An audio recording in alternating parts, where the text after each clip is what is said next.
What's going on, guys? Rob at 3 Strong. You know what this is? This is a rower. This is a Concept 2 rower.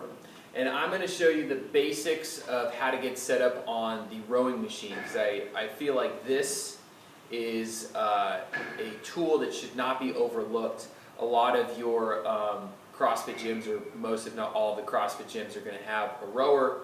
And a lot of the major big box gyms, 24 Hour Fitness, Bally's, Golds, and all those other ones, are introducing rowers because it's becoming a lot more popular.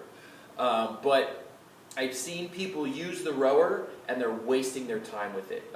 Just in the same way with any other tool, if you don't know how to use it, you're going to waste your time. And especially with a conditioning tool like this, you want to get your heart rate up, you want to force those muscles to work, and you can just kind of cheat your way out of that. So I'm going to teach you how to get set up to work the right muscles, to get your heart rate up, and get the most out of this phenomenal conditioning tool. And the reason why it's such a good tool is because it's a full body workout, unlike running or even on the elliptical or a spinning bike. You know, it's primarily a lower body movement. This utilizes the lower body, but it also utilizes the upper body since it's replicating a rowing motion. Alright, enough said. Let's get into it.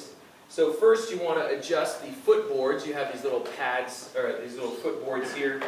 You want to adjust them, and they will have a strap. Most of them, if it's a good rowing machine, they should have a foot strap.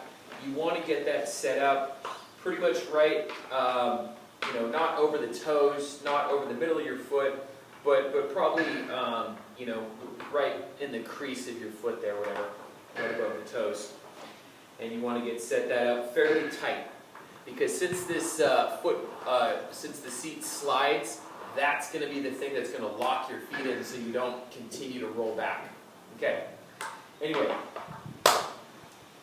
easiest thing here, we want to grab that handle and we want to get set up with our feet, our heels pushed into that board, and the arms are going to be locked out, knees are bent. So if you've watched my deadlift video or any of like my bent over row videos, kettlebell swings, Romanian deadlift, anything where you're using your legs and your hips to lift the weight, that is what the starting position is going to be.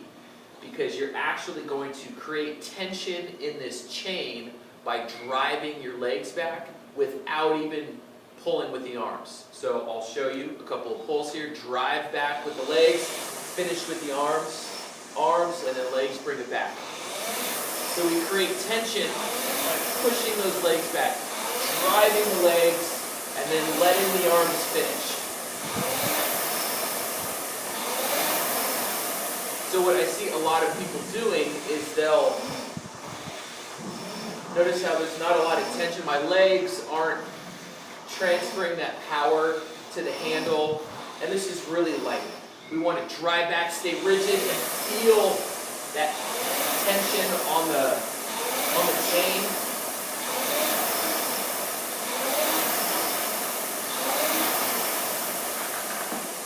So it's just like the deadlift, like I said. Arms are holding on, and you drive back with the legs. You're kind of tilting back a little bit, so the whole back side of your body is working. And then once you get that momentum built up with the legs, finish with the arms go back to reset, and then once we bring the seat back and those knees are bent, we're ready for that next pull. Okay, so don't waste any energy by just kicking the legs back. You want tension, you want to feel those legs work. And that is going to get your heart rate up, that's going to challenge you a lot harder, so, you know, you're not going to spend 20 minutes on this thing and then walk away from it feeling like, okay, that was a good little warm-up. You know, 5 minutes, 10 minutes on this thing should feel brutal, okay? So, next time you go into your gym, if you have a rowing machine available to you, watch this video, try these tips, get your sweat on. See you tomorrow.